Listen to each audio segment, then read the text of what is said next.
আচ্ছা। বিল ছিল, মানুষে পচা মশা গরু ফললে কুত্তা মরলে ভালাই। আর এই জায়গাটা উনি আবাদ করছে এই জন্যই আর কি আরেকজন আগে দেখছি গরুটা নাই, সেটি আমরা শুনছি 700 বছর আগে। আমাদের এখানে আশেপাশে যত মাজার শরীফ আছে, যেমন ওই যে কদম রসুল দরবার শরীফ, এটাও কিন্তু 700 বছর আগে। হ্যাঁ, পুরানা মানুষ, 700 বছর আগে, এটা 800 বছর আগে।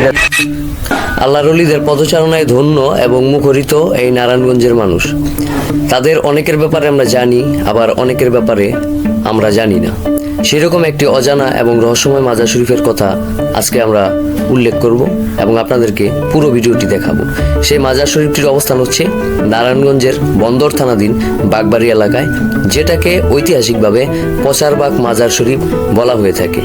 কেন এরকম আজব এক নামকরণ করা হলো সেখানে, সেটা আমরা উল্লেখ করব। অত্যন্ত শুনশান এবং নীরব এলাকা এই পচারবাগ মাজার শরীফটি। পূর্বে আরো নীরব ছিল, দেখলেই বোঝা যাচ্ছে এটা বহু পুরানো একটি মাজার শরীফ। আশেপাশের অঞ্চলটি এক বিরান ভূমি ছিল, জনমানবহীন, এবং এই আল্লাহর ওলিকে কেন্দ্র করে সেখানে গড়ে উঠেছে একটি অত্যন্ত সুশৃঙ্খল জনপদ। প্রথমে ঢুকে আমরা দেখতে পেলাম সেখানে রয়েছে একটি ইবাদতখানা। মাজার শরীফকে কেন্দ্র করে সেখানে একটি মসজিদ গড়ে উঠেছে। ইমাম সাহেব, মুয়াজ্জিন এবং মাজার শরীফের অসংখ্য খাদেম রয়েছে। তাদের সঙ্গে আমরা কথা বলবো আজ, এবং পুরো ভিডিওটি আপনারা আমাদের সাথে থাকবেন। অন্যান্য মাজার শরীফ থেকে এই মাজার শরীফটি একটু ব্যতিক্রম। একেবারে খোলামেলা উন্মুক্ত স্থানে অবস্থান করছে এই মাজার শরীফটি, এবং আমরা অনেকের কাছে শুনেছি যে মাজার শরীফটির উপরে ছাদ নেই, কারণ যিনি মাজারে শুয়ে আছেন তার পক্ষ থেকে উপরের ছাদ দেওয়া নিষেধ করা হয়েছে। তো সব মিলিয়ে সমস্ত ব্যাপারগুলো আজকে আমরা এই ভিডিওতে আলোচনা করার চেষ্টা করব ইনশাল্লাহ। তাহলে চলুন শুরু করা যাক। প্রথমে আমরা মাজার শরীফটি জিয়ারত করে নিব, কারণ এটা হচ্ছে মাজার শরীফের আদব, আর এই জিয়ারত হচ্ছে সুন্নত। আমরা শুরুতেই মাজার শরীফটি জিয়ারত করে নিলাম, অত্যন্ত ভালো লাগলো আমাদের কাছে।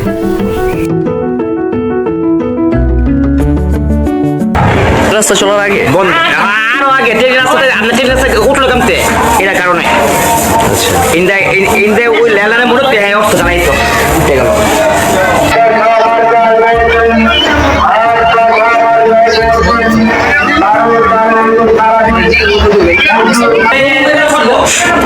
আর এখানকার মুরব্বী যে একজন আছে দেখাইছে, মনে মনে ডাকাইছে পরে জানি হ্যাঁ আইসে আইয়ে দেখছে কি গুরু মোড়া, হ্যাঁ কি আবার ভুললে দিচ্ছে আরেক সাপ গুরু মরিয়া গেছে, গুরু মোহরা পুকুর বিল লইছে।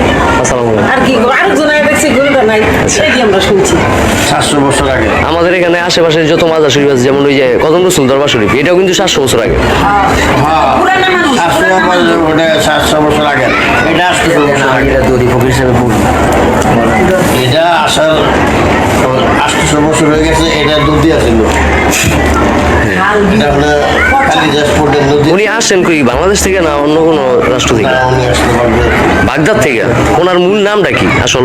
ওনার মূল নামটা বলা যায় না। অজানা, মানে এতটাই পুরানো যে মূল নামটাই অজানা। সভা হিসাবে চিনি, এটি আমরা বলি। বুঝছি। আচ্ছা কাকা, আপনার ধন্যবাদ। ঠিক আছে। কেননা ওই ইমাম সাহেব বলছিল, ওই যে বাকিউল্লাহ জালালি বলছিল, নওয়াজে ছিলাম না, বলছিল আপনারা বসাবো বলেন কে, আপনি বিজ্ঞ মানুষ আপনার নাম রাখেন।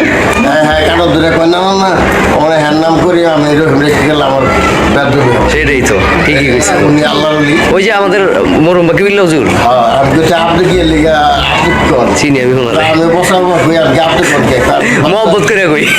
আপনার তো শুনছি কারণ কি আমরা ভিন্ন মুসলমান। ঠিক আছে। পচা ছিল, গর্ত ছিল, আচ্ছা, আচ্ছা। বিল ছিল, মানুষে পচা মশা গরু ফললে কুত্তা মরলে ভালাই। আর এই জায়গাটা উনি আবাদ করছে এই জন্যই, পেলে বুঝতে পারছি। গরু তো আইছে, কইতে আছে আল্লাহই ভালো জানে। আর ওই যে তেঁতুল গাছটা ওই বট গাছের মতন ছিল, মানে আস্তে আস্তে ছোট হয়ে গেছে। এটা বয়স হয়ে গেছে, এটা পুরানা তেঁতুল গাছ, মানে তেঁতুল যত খাইছে এতই ধরছে, যত খাইছে এতই। আর ওইসব তো দর্শক, আপনারা দেখতে পেয়েছেন যে ওনারা এখানে উল্লেখ করেছেন যে এই মাজার শরীফটি হচ্ছে শত বছরের পুরনো, এবং এই ব্যাপারে তারা খুব একটা জানেন না যে এটা কবে কোথা থেকে এখানে এসেছে। তারা তাদের পূর্বপুরুষের কাছ থেকে শুনে শুনে সে মাজারের প্রতি ভক্তি এবং আস্থা তারা এখনো রেখেছেন এবং ভবিষ্যতে রাখবেন।